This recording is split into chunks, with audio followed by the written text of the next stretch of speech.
Hey, Supernatural Explorers! Welcome to episode 12, Vortexes, Portals, and Padre Pio. This episode, I speak of my encounters with vortexes and portals throughout my life, including visiting some present-day spots, and really so much more. I can't even believe how much I packed into this episode.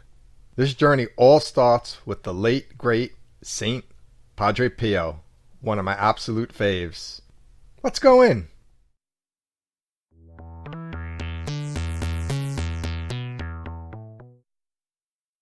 What's the real difference between a vortex and a portal? I want to see what I feel and then start to assign attributes to a definition. But if I had to go off the bat, vortex is an energy center. That's one way. And I feel like the energy there is supernatural. However you want to define that. It's not energy that you feel in other places, or even just the niceness of being out in nature, the woods. It's a concentrated area of super energy. Gives you the sense of like other planes, higher planes even. That's how I'd like to use vortexes. I'd like to keep vortexes positive. It has a positive connotation to me. Portals, on the other hand, speaks port. There's probably some Latin people out there. Well, port is something related to door. I'm just making stuff up, or I'm pulling stuff out of my past memories. Not that I took Latin. So the portal to me is like a doorway between some planes of existence, where without this doorway, these planes don't normally have a doorway. So it's like a interdimensional, interplane doorway, which I'm sure requires a certain amount of energy to hold, but it's different than a vortex. I think you walk through a portal, you walk into a vortex, meaning you sit in its energy and you can feel its energy, but you don't go anywhere per se. Where a portal is for things to go back and forth through. I guess that's how we'll fly with that one. And Padre Pio. We'll see how he's related into the story. Tell you right off the bat, he's one of my faves. Been with me my whole life. You know what? Nah, I'm going to go in order. I actually was very responsible and wrote an outline. So why not stick to that outline? Let's do that. So vortexes and portals can be large, small, positive, and negative. Those were my preliminary thoughts without going too deep into it. And I know I think I called it a vortex, but I think it was really more like a portal, a doorway. I talked about it, I think it was my pilot episode when I talk about the dog and the Weasley spirit that was putting the dog to bad use. And I said there was something in the house. Well, I found some notes. I can't even believe it. I was so happy. So I'm going to follow along as to how this unravels in my life to today. And when I get to the part in the timeline where I talk about the dog and the Weasley spirit, I'm going to read what I wrote there. And then I'll assign it for real. Yes, so that would be a portal. It was a doorway. Oh no, that was a vortex. It was an energy center. But again, I want to keep vortexes positive. Portals can be anything. And if I find energy centers that are negative, so maybe there's another name for that. Don't want to use vortexes. Okay, before we jump into vortexes, portals, and Padre Pio, which is also going to talk about places of power, which I'll get into, I had someone reach out to me through the old anonymous channels, and they wanted me to check them. So this is my work I was formerly doing and that I still dabble in when I get occasional requests through the old channels. This is from Elise. I'm going to read what she wrote to me. I work in healthcare and with the geriatric population. Needless to say, really faced with death and dying on a daily basis. Very sad, but a reality. Sometimes I find my inner voice to be somewhat dark and depressing, although I feel my general attitude is happiness and joy. So it throws me off. Why do I go to these dark places at times? So with that said, can you read me? See if I've picked up something along the way. So yes, I would be happy to help you. Elise and I sent a few emails back and forth. She gave me permission to do this, read this, put a reading on the show. So thank you very much, Elise. And let's go right in on Elise first, help her out, and then we'll get to vortexes, portals, and places of power. So let's help a girl out.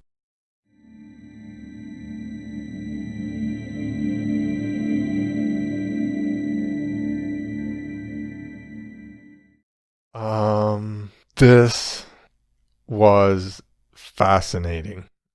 I have to look how long I was gone for. I feel like I was gone for 10 minutes. And you know that's a long time. I have to put this all together. Let me tell you what I felt first. And it was so... Everything happens for a reason. Everything is happening exactly the way it's supposed to.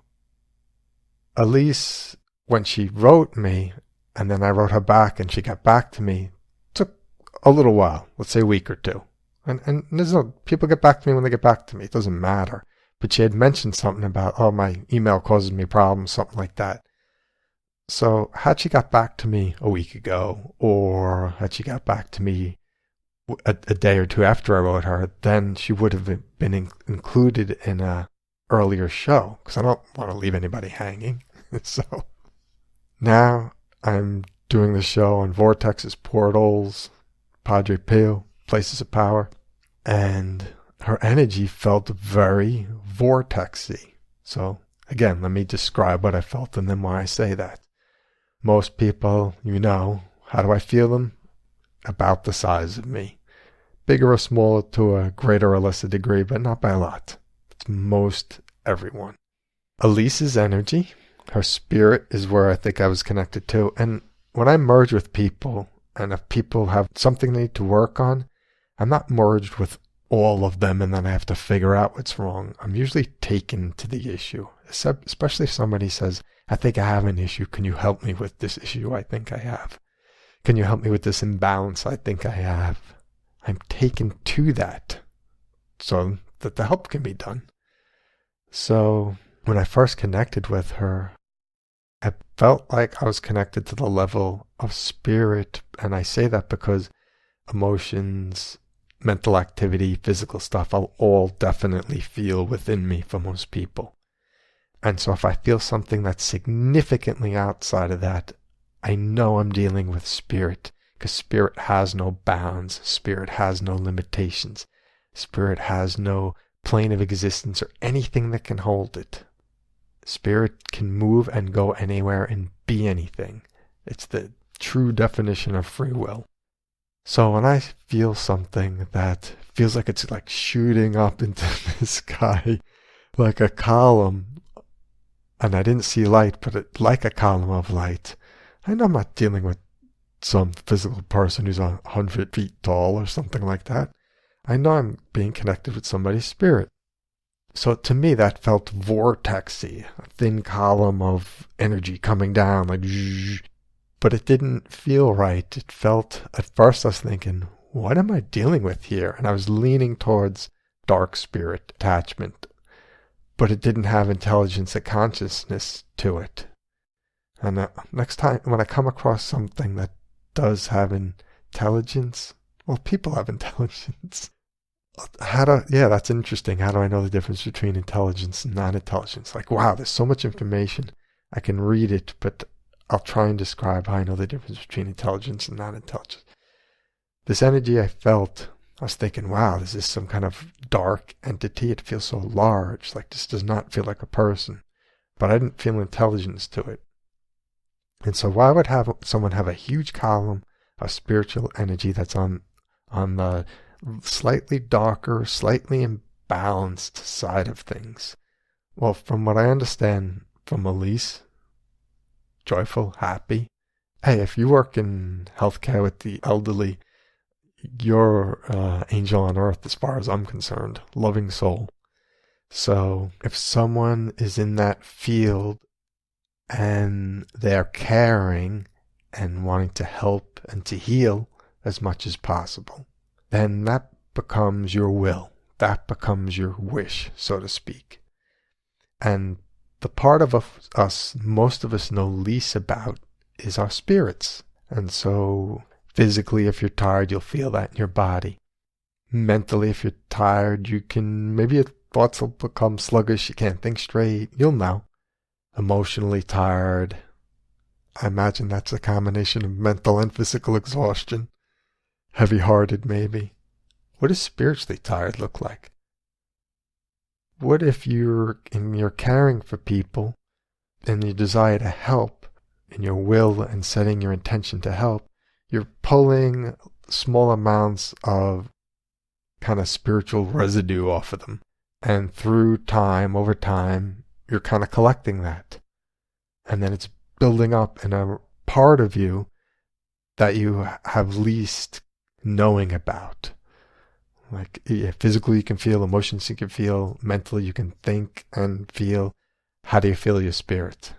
How do you know how your spirit's doing? And yeah, so her description of what's going on with her, and I'm feeling at a spirit level, makes total sense. I bet mentally she's great, emotionally she's great, physically she's great. And based on what she said, not what I felt. If she feels happiness and joy most of the time, great. But on the times when she's in spirit more, because she has this stuff kind of attached to her, and it's not entities or spirits, it's like, spiritual residue. I guess it's a good question. What's an example of what would cause spiritual residue? Well, there's definitely layers to us. And as you grow and evolve, out with the old and with the new. Could be as simple as that. And everything we do, I think, has a spiritual component, a mental component, an emotional component, a physical component. Everything affects everything. Everything's related.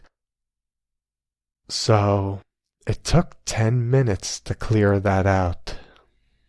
And now I'm going to go back in and see how Elise feels and hopefully be able to feel the other layers of her. But Elise, you have a powerful spirit. We are all given different gifts, different levels of gifts, different kinds of gifts. And if you're working with people because you want to be helping people and healing people, whatever that means, you definitely have the spiritual force. You're tapped in. I mean, we all have the potential to be different things, but you are actually spiritually very powerful. Let's go see what you feel like now that we get all that residue crap off. Oh yeah, so if you don't have, and who has a daily spiritual practice of cleansing? You could think, well, I go to bed at night and that rests my mind, and I do things that in nature and that soothes my emotions. And sleeping itself, I try to eat the right foods, that takes care of my body. What do people do to take care of and cleanse their spirits? I mean, you could say components of all the other stuff, the mental, emotional, physical, all contributes to the care of our spirits. But if you just took your spirit and separated it from all those other things, what do you do for that? And again, because spirit can be anything, the best thing to do for spirit is visualizations. What I would recommend, what I'm going to recommend for Elise, is she comes up with some kind of visualization. I love this visualization. I use this one for years. Imagine Niagara Falls, but it's light. And you're same size you, and Niagara Falls is the same size Niagara Falls, and you're standing below it, and that's how much light is pouring through you 24/7, cleansing you at all times. I imagine if Elise did that visualization alone and just reminded herself that even when I'm not thinking about it, I have free will in my spirit, that's how I'm setting my spirit in motion. Light flowing through me, love flowing through me, cleansing me all the time. I guarantee if I checked her even a year from now, she'll have no residue attached to her the way I felt at all just now. Guarantee it. So let's go in and check her.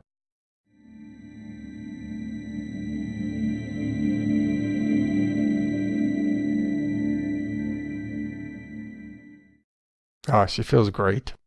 I don't feel any residue. I don't feel anything. There's a lesson in everything. Now that I just feel her all balanced out, I don't feel that column of residue anymore. So, what's the lesson in all this? Yeah, of course there's the lesson of learning how to cleanse your spirit. But the other lesson in is, had she not collected all the residue that populated all of her spirit, was filling up all the potentiality of her spirit, filling it up, filling it up, filling it up, I wouldn't have felt the potential of her being a column of light, a column of spirit. Clean, I don't feel that column. I just feel her like I feel everyone else, mostly inside myself. So the residue, the so-called problem, which is really the opportunity, pointed out her potentiality. And now that if she was clean and said, can you just check my aura? I'm clean, but I want to check. I wouldn't have felt that. So now I know, and Elise knows her potential. Yeah, that was great. Elise, very nice to meet you. Very nice to work with you. I hope you're feeling better, different, lighter, and I hope this was helpful for you. Okay, let's get on to what the main topic was tonight. Vortexes, portals, and Padre Pio, which also include places of power. I really appreciate the encouragement I got for this episode from the universe. From the last episode, Signs to Dan Aykroyd. My friend Devlin had asked me, why'd you want to meet Dan Aykroyd though? Why were you excited about meeting Dan Aykroyd? You heard the commercial on the radio and you just wanted to meet him? You left that part of the story out when I was telling him the story, and I was like, I wanted to meet him because I heard about his UFO experiences, and he's an experiencer. He actually telepathically had a communication come in. That's why I wanted to meet him. I was more excited about that than anything else. And I'm thinking about all this stuff and into all this stuff. And so when I heard him on the radio and I felt like it was a sign, I was like, I gotta go meet him. And then when I'm there to see all the Ghostbuster people and Ghostbuster vehicles, so many people cosplaying. I don't know if that's the right use of the term. No, nobody was playing. Everyone was just dressed up. I didn't see anybody pretending to shoot streams in the sky. So just dress up, I guess. When I saw those people, I was like, oh yeah, I wanted to do show on Vortexes. And here is encouragement that Ghostbusters is about a vortex. Well, not a vortex. I guess that would have been a portal because it was a doorway and it was negative. So Ghostbusters at the end has a doorway in it. Zool and all that. So I'm like, this is encouragement in addition to everything else that night turned out to be. This is encouraging me to do my show that I wanted to do. Here we are. So let's start from the beginning. How vortexes came into my life and have been in my life, and then my experience with them.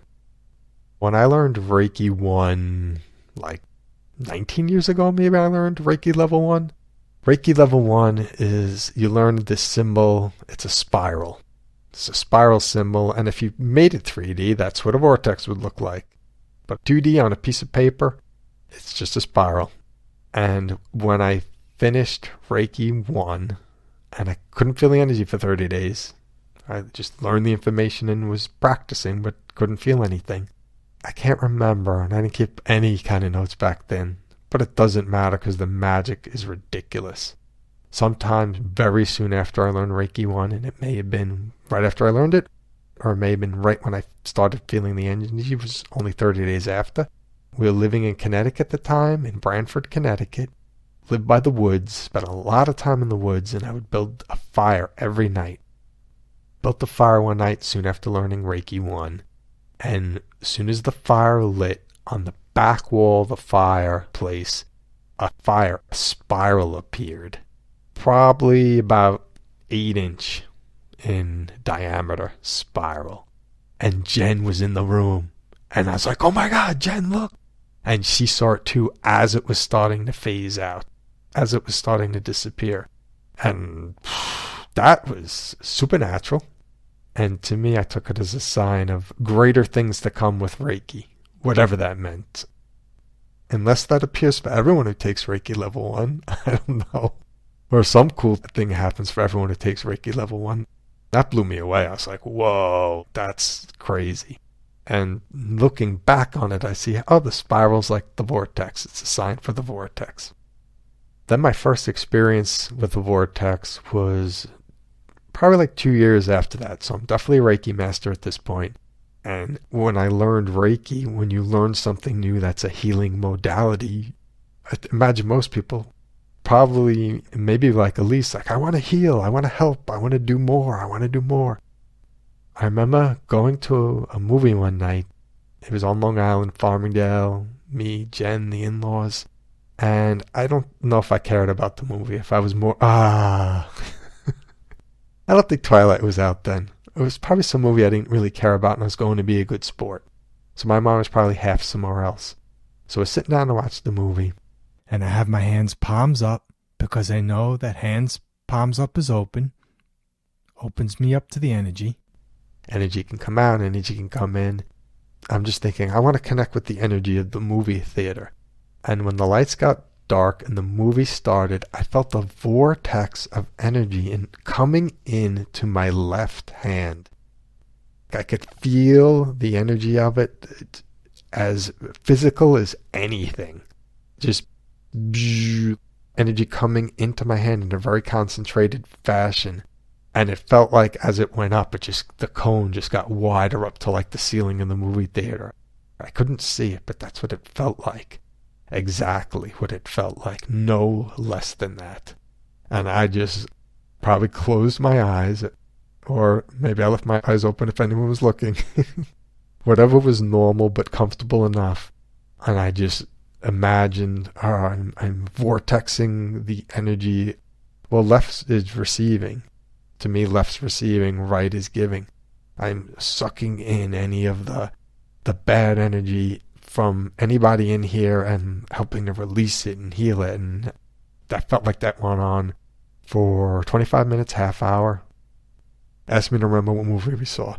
That was some supernatural happening. And it was amazing. So that was my first experience of a vortex. Then about 9 years ago, I'm rereading Autobiography of Yogi. I'm a believer. Believed every word in that book. Everything in that book. There's parts in that book where things appear. Something appears to his mom. She was very spiritual. And she's praying once and something like appeared to her in her hands, between her praying hands. Some kind of charm or something. So since I believed everything in that book, I believed in the possibility of things appearing. Okay. This sidetracks a little, but within 2 minutes I'll get back onto vortexes. During that time, definitively within a week of rereading that book and believing everything's possible, I'm at my sewing machine, and I remember I was sewing drapes for the back garage door window because they didn't have any, and I was just taking a piece of t-shirt cloth, folded over like an inch of it, and I was sewing it around a pole for drapes, makeshift drapes. Then I was using New York Yankee blue because my wife still loved the Yankees at that point. Sewing machines have a thread above and they have thread below. You can see the thread above, can't see the thread below. I'm very particular about things. I don't use different color threads.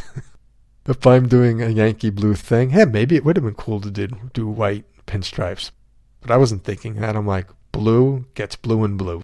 So blue cloth gets the blue thread above and the blue thread below in the bobbin. And that's how it goes. So I'm sewing this on the sewing machine. I'm all done. I cut the thread loose. And then I was going to take the thread out because I was going to do something else next of a different color. And I go to pull the bobbin out of the bottom and it's green. Green thread. All green thread. And I immediately knew that that was whatever spirits, guardian angels who saw an opening of more belief in me in reading that book, capitalizing it and saying, you believe, you know, you believe. Here's a little gift, here's a little present. That's so supernatural. And I try to look at it from every logical angle. Because even in my belief, I was like, I can't even believe, because I did believe. It just blew my mind. I still have that drape. There's no green thread on the other side of the drape. And there's no way. The only possibility is that I wound blue thread over green thread and I would never do that. Way too anal for that. And it ran out exactly with the last bit that went into the cloth, and it ran out. There's no way. I know myself. I would never wrap one thread about another thread, and there's no way. That was the supernatural thing that happened. Crazy. I still have that thread in my magic drawer with my little dove charm from Pandemonium. So I have no idea where that came from either. So my stuff that appears magically, I keep in a drawer. I'm blown away. In the book, Yogananda, the yogi, his master's master's master, is Babaji. I have the belief that when you reach high levels of spirit, they're all playing on the same team. There's no divisions. Everything becomes one. So as you get closer to one, everything's more like one. Babaji, to me, I believe is on this level. And I wanted to learn more. So I said, Babaji, I read autobiography of a yogi. This Bobbin just appeared. I want to learn more. I want to know more. And I went on the internet probably an hour or two after that, forgetting my wish. But I was very into spiritual things at this point. I go to look something up just like I look anything up. But I feel like this time I got a hit that I never saw before. It was Swami-Center.org. And I then learned about Vladimir Antonov, his people, and about places of power and all these spiritual things that totally blew my mind and opened my mind and led me on the path that led me to here. That was the step. That's where I learned about the importance of stilling my mind. That's where I learned about places of power and went in search of places of power from there. And places of power are places where spirits themselves, it's not just there's crystals below and the magnetic field and like just blaming it all on scientific stuff. That's where a divine spirit goes out of their way to focus their intention and their energy on this plane of existence. So if you're walking in the woods and it's a special place and they made it a special place, you can go there and learn, grow, up your vibration, balance, center, connect, form a relationship. You can imagine what my belief is at this point. So I totally believed in places of power. So I was in search of places of power for years. And that first place of power I came across was at the National Center for Padre Pio in Bartow, Pennsylvania, in Berks County. It's weird. I've been crazy about Padre Pio since I read about him when I was 8 years old, and that's probably the first magic that ever came into my life. My mom took me to the library, and they were having a book sale, and she probably paid a nickel or a quarter for this book. Strange stories and amazing facts. And in it I read about this monk, Padre Pio, who could bilocate, and there was healings that happened around him. And my 8-year-old mind totally bought into all that. So I was like, that's real. I believe that that's real. So Padre Pio has been with me my whole life, and he probably was the first to really open up my belief in a magical way. I love Padre Pio. I was in Pennsylvania for years at this point, and then I learned there's something called the National Center for Padre Pio, and it's an hour from my house. And I'm like, what? How'd I never know about this? This is crazy. So I go there. They have a small chapel there. I go to the chapel. I sit, went into a meditative state, and immediately felt like I was in some kind of energy vortex.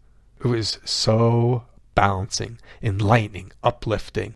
I have no doubt when my eyes closed, everything got lighter too. No doubt. So if you ever go to the National Center for Padre Pio in Bartow, PA, make sure you go to the little small chapel, the one with the statue of Padre Pio in it. And I've only experienced this in the first or second row. I've sat in further back rows if there was something going on when I got there and I couldn't sit in the front rows. I sat and then meditated, and it's a very pleasant place. But the vortex I experienced was in the first or second rows. Out from my home, didn't care. I was going there 3 days a week. I was hooked. Searched for a place of power for years. I was going there 3 days a week and experiencing Padre Pio's presence and the elevation and the vibration and just everything good, wonderful, and divine. It was an amazing experience. And then the next place of power I came across was a friend's house. They moved into a new house, and we were visiting, and we were walking through this room, and I felt it immediately. I was like, wait a minute, there's something odd in this room. And they had a vortex right in their living room, and I would go there as often as I could. Then I remember meditating out back under my tree and just wishing and wishing and wishing, like, why can't this be a vortex? Why can't this be a vortex? And seamlessly over time, like having that wish probably for a year and a half, I realize now that whenever I meditate, it's like a vortex is created. What I feel and what I experience and where I go, in quotes, is very vortexy. So hopefully I can take that, and we're going to later in the show, yes, go to Amy's Land. I'm calling it Amy's Land. If you remember from our previous episode, Erin had reached out to me about her and daughter Amy and balancing them and checking on them and checking on the house. And in checking on the house, I was actually brought to the land below the house, and the land below the house was wanky. It was off. It needed balancing. And Erin had suggested that since it's not practical for Amy to move, suggested turning it into a vortex. And I never thought about that before. I thought about it for me personally, like I let my meditation space become a vortex. And now I experience wherever I meditate kind of vortexy. Why not? Why not try that? Yeah, we're definitely going to go to see what we can do about Amy. And on the way there, I guess this is a preview. For curiosity's sake, I was listening to episode 26 of Strange Brow Radio. Tobe recently had on guest Joe Hauser of the Montana Vortex, a place where a lot of Sasquatch and supernatural experiences happen. I think for fun for me to experience and then describe to you what a vortex feels like that has that kind of stuff going on, we're going to visit them on the way to Amy's Land. For curiosity and for fun. Then for a template for creating a healing, healthy vortex, I'm going to, from a distance, also visit the National Center for Padre Pio. When we get there, before I go in, I'm going to give you the very short history about how that place came about. And then we're going to take that and use that as a template to go over to Amy's Land and try and recreate that there. And I'm definitely going to ask Padre Pio to come and help and assist with that, for sure. He seems like the obvious choice since he obviously created the vortex, the place of power at the National Center for Padre Pio. Pews 1 and 2 and the little chapel, for sure. I haven't been everywhere on the land, so there could be other places too, but in the little chapel, that's definitively where I felt it. Yeah, then we'll wrap up. So let's see how this all goes. So let's go back on with the story. Now we're at the next vortex I experienced, or not vortex, I'd call this more portal, when we were clearing the guard dog and the Weasley guy from that house. And I'm going to read, just to fill in more of the blanks, from my notes from that session.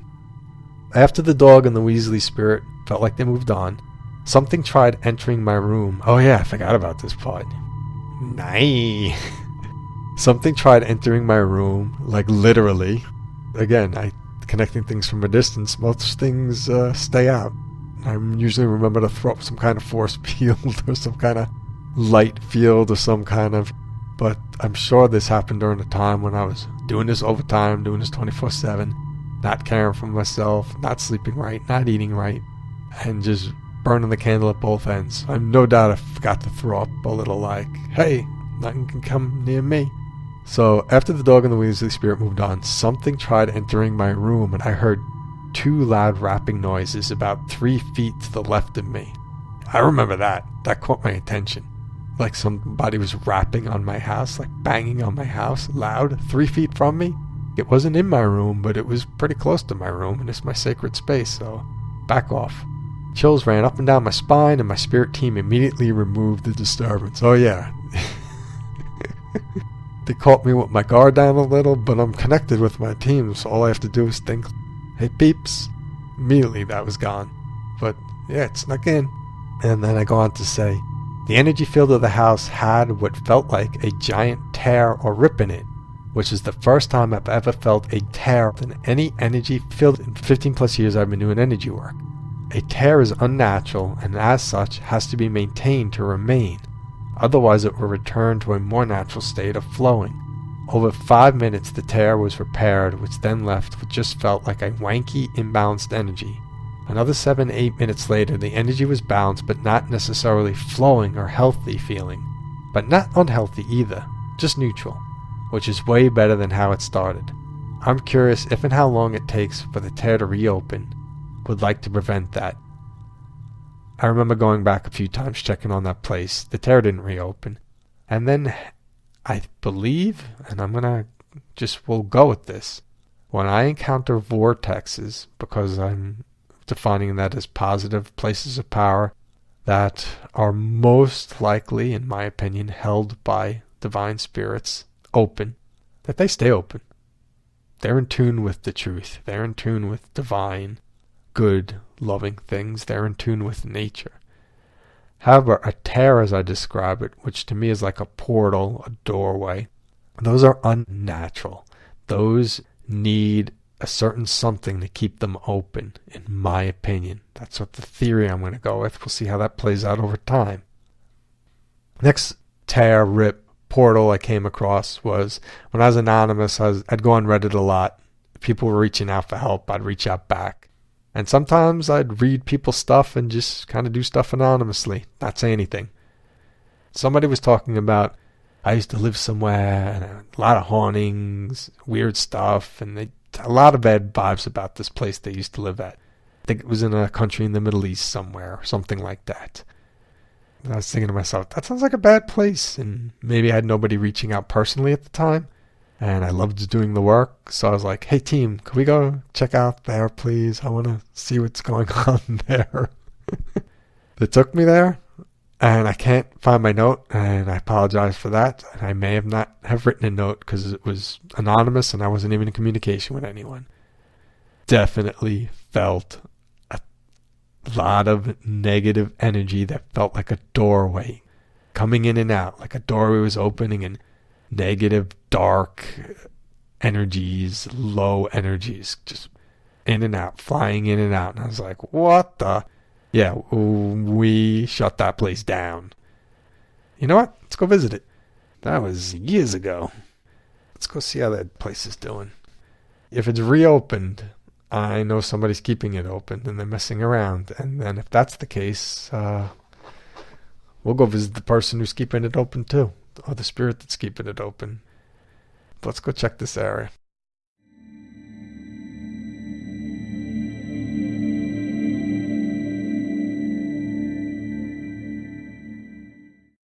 That's great. Yeah, that's nice. I didn't know what I was going to expect.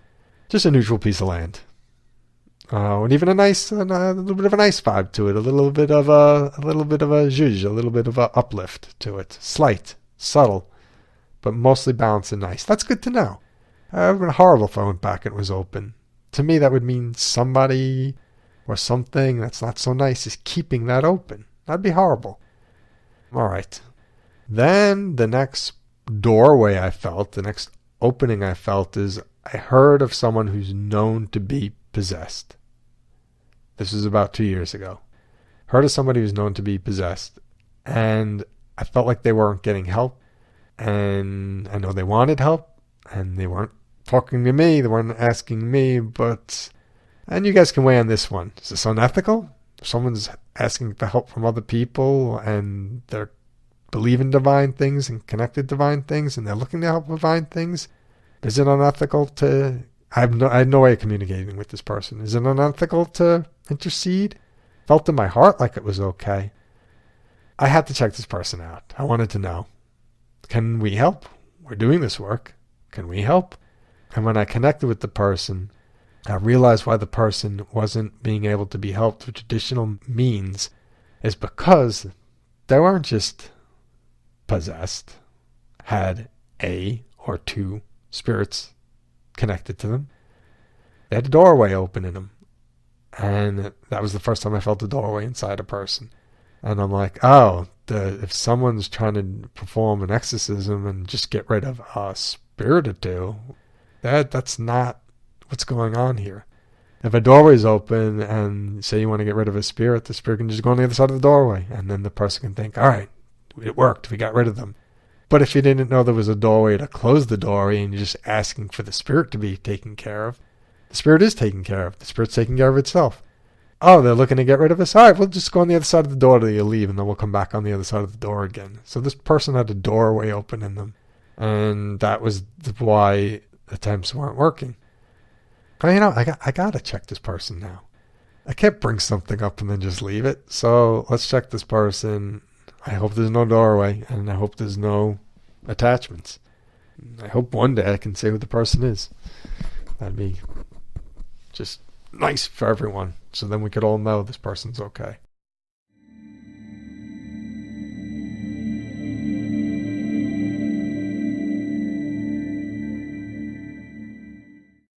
I'm not thrilled with what I'm feeling. I don't feel a doorway. This is what I feel.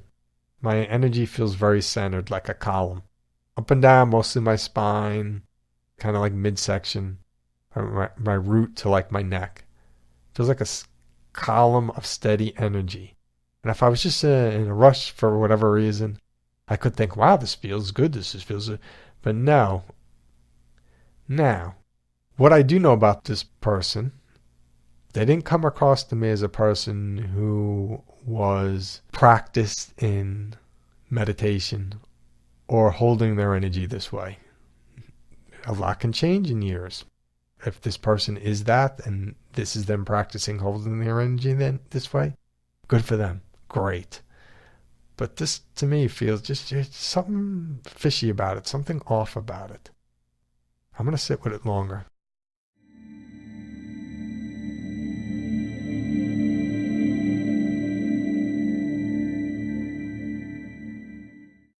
Ah, this makes more sense. Okay, I got the full picture. Wow. And a long time since hopefully if you're listening, you signed up for this. Archangel Uriel. Been a long time, Uriel. Yeah. This is what Archangel Uriel has done for me in the past and does for people who believe. A column of light, a column of protection around people's cores. So, imagine there's a person who had a doorway of negativity open up in them where they were possessed and couldn't be helped. They receive help. The doorway's closed. And to make sure the doorway's not reopen again because they don't have the knowledge, the practice, the skills to do that, the education to do that, and because they have beliefs in things greater than them, an archangel comes in and goes, I'll help you out. I'll hold this. I will hold your... Oh, I'm getting the chills. And again and again. And again. Thank you.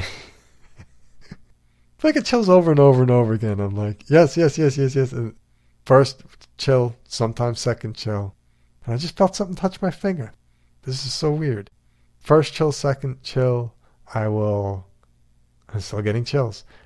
First chill, second chill, I may shrug it off as just my chills. But then chills upon chills upon chills, I know I'm being visited. Archangel Uriel. He's happy. He's like, I feel like he's saying, I know, Kurt. I know you didn't necessarily want to go there yet with the archangel thing. Like naming us out by names, but I'm glad you did. Here's some good juju. So, that's why I was baffled. If I do know somebody personally, and their energy is always all over the place, it would be very odd if all of a sudden their energy's in a column. Like, wait, what's going on here? You don't know how to hold your energy that way. Why is your energy like that? what's going on, and it feels almost balanced. So her energy feels that way because it's being held this way. And I didn't see light. It's you could have a column of light holding your energy center, your spine, around the energy around your spine. If you can balance more, because then it doesn't need such a solid structure. This is very fascinating stuff. So, in other words, the person feels good. They're being held by an archangel. I don't think I ever have to worry about this person. If I check back another time and I feel the same thing, and we'll call this person Uriel's person. That's how we'll refer to this person next time we check.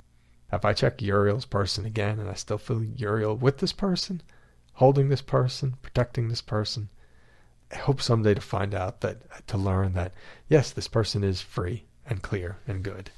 That would be wonderful. All right. We are now up to date.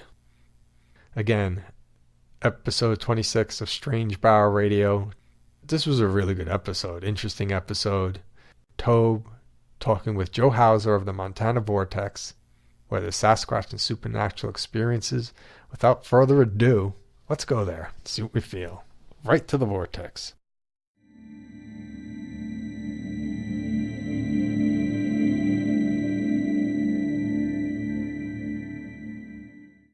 Vortexes are very powerful. To merge with them, you have to be able to balance at the level, a high level of balanced vibration. My vision definitely got brighter. Let me turn my phone up. My phone is turned over. I thought my phone was turned up and I was seeing the light from my phone with my eyes closed. My phone is turned over. So, yep. I'll tell you exactly what I see. Feel a column of energy coming through my head in a narrowing fashion, so like a tornado. So I can feel as it coming through me, it's going narrow. As it goes up, it gets wider. Vortex, very vortexy feeling, light. I can't tell how high up it goes, but I can feel a column of. Now I can't feel a swirl like a tornado. It feels more like a very subtle sway. That's probably just because I can't go to the subtlety of, if there was a spiral, I can't feel that subtlety. So to me, it's almost like I could feel the outer part of the vortex, and it just feels like a subtle sway. This is the kind of energy you could sit in all day long. Living in bliss, just being in bliss. Yeah, that feels a lot like that. Refreshing, rejuvenating. Yeah, I'll be back in 5 minutes. For you, it'll be short, but I'll be back in 5.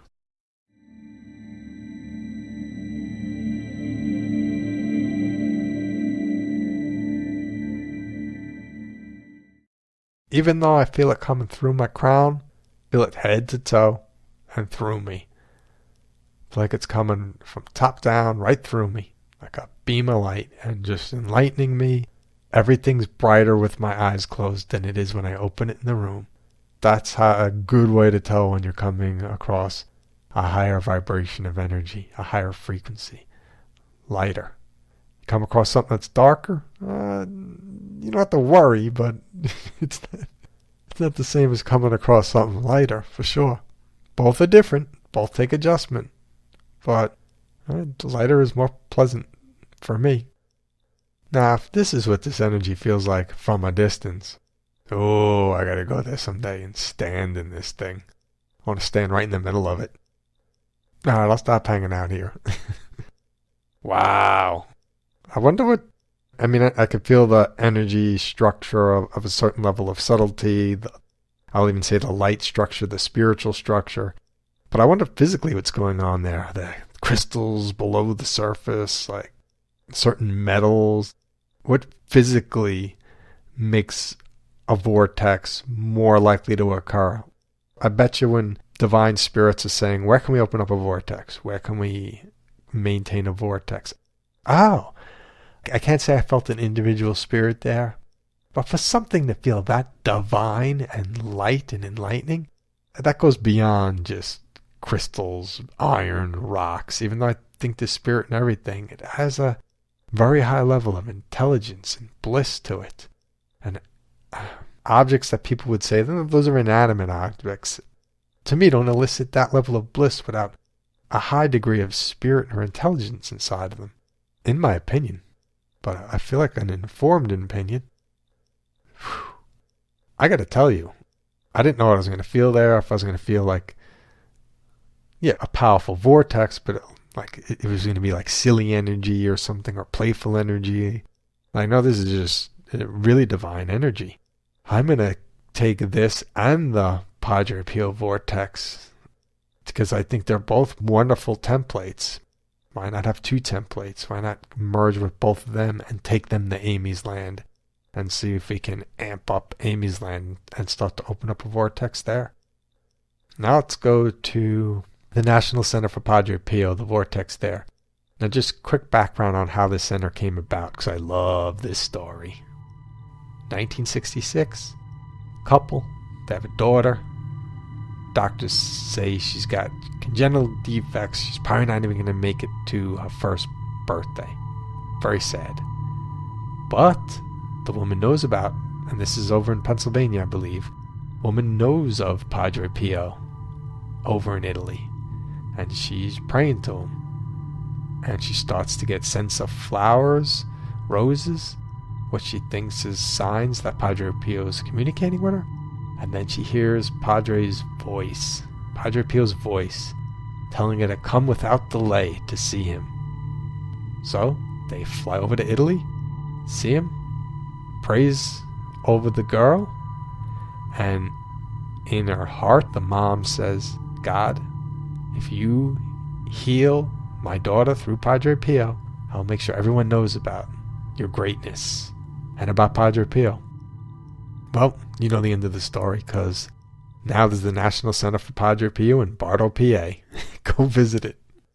Oh, I feel like I'm there, even though I didn't say to go there yet. I feel like I'm there. All right, let's go visit. Let's go. And with Padre Pio has been on my team since the inception of me having a spirit team.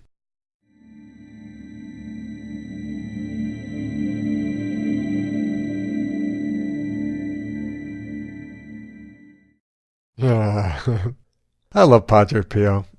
He used to say something about a saint that doesn't laugh is a sad saint. Something like that. He liked to laugh. He had a sense of humor.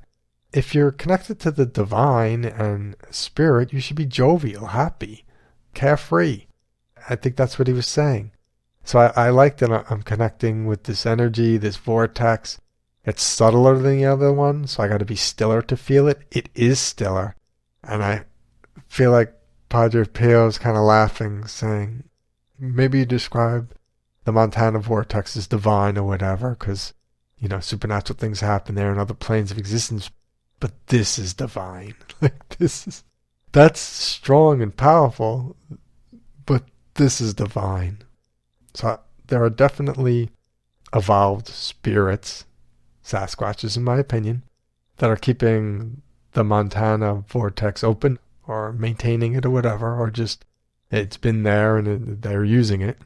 And for Padre Pio, this vortex is brought to you by the divine.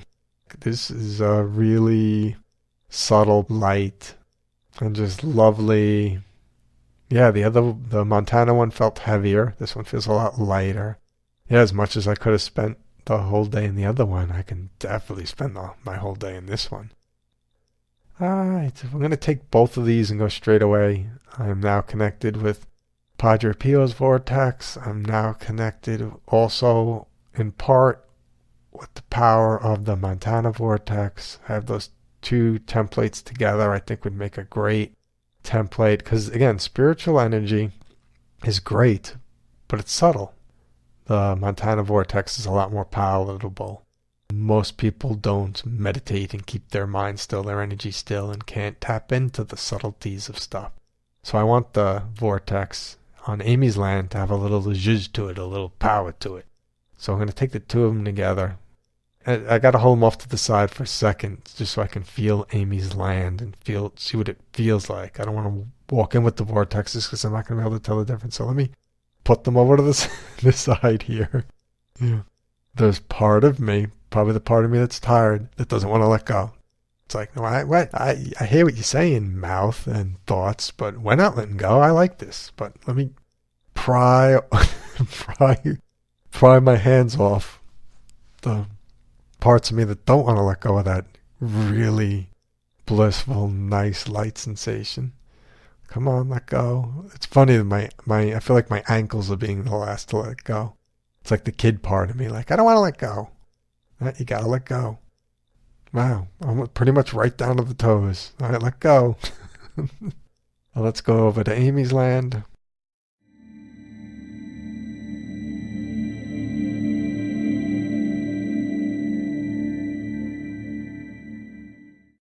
Right, Amy's land feels neutral, like totally neutral. Right down the middle, not even a hair off the center, neutral. All right, well, let me get fully immersed, the rest of me immersed. And I guess the average of the two vortexes, that vibration, that sense, that feeling with all the spirits and goodness, and my whole spirit team. And I guess kind of like same as Reiki, let's take that and just hold it with the land, Amy's land, and let them communicate, talk, merge, change. I'm gonna hold this for at least a solid 10 minutes, and then I'll back it away and feel Amy's land and see if I feel a vibration increase. And then I can know, pretty much extrapolate from there, like, oh, this is going to take 5 tries. Oh no, it took on the first try, like I'll be able to tell. That theoretically, logically makes a lot of sense. All right, so I'll be back in 10. For you, it'll be 3 seconds.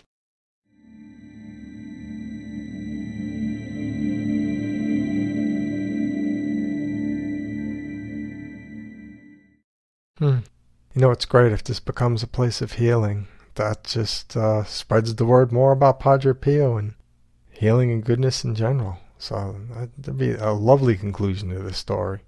I can feel the average of the land by itself and the combination of the two vortexes, Montana and Padre Pio's. I can feel them trying to like find some kind of new middle, new medium, raise the vibration of the area. It's like I feel energy everywhere, beyond my room, just limitless energy, powerful, balanced. Definitely a brightness with my eyes closed. Again, I could sit in this all day long. The Padre Pio alone was the best. The vortex, that was the nicest. I could have sat in that. I would pick that over any of these. But this one, by all means, if very palatable, powerful, balancing, enlightening. I want to hold it another 5 minutes or so, and then back off the templates, so to speak, the influencers, the changers, and just feel the land by itself again. And hopefully I feel some kind of difference, and hopefully it's not... I don't want to do this 1,000 times. Hopefully there's like a 25% change. Yeah, if there's a point something percent change, or I can't even distinguish the change, maybe I'll try 2 more times. I'm not going into a place 1,000 times to try and create a vortex. If it takes that long, that's not one of my purposes. A lot of light coming from above. Oh, and I forgot at some point my ears really started ringing. Not crazy loud, but 50% increase from not really hearing anything to like 50% ringing in my ears. That's something. What I really like about this land, I feel very grounded too. I feel a lot of energy in my feet. I feel like it's evening out now. Okay. I feel like I just got chills because I was just about to say something and they confirmed it even before I got it out. The work has been done. Now let me just check Amy's land. Whatever's going to be done for tonight has been done. Let me check Amy's land by itself again and see what I feel. I gotta shake off the good chills that's still running up and down my spine. Thank you, everyone. Just, I have to specify. I just want to feel Amy's land and nothing else, please. Alright, I feel a 20%-ish difference. I was going to say 25 at first, and I almost said 15. I'm like, why don't you just say 20? I feel a 20% increase, but in power, in vibration. But because it's new for this area, it does feel a little wobbly. Very slight. Not a lot, a little wobbly. So, it sounds like Amy's Land is going to be an ongoing feature. Let me see if I'll go in for another few minutes to see if we can help balance out the wobbly.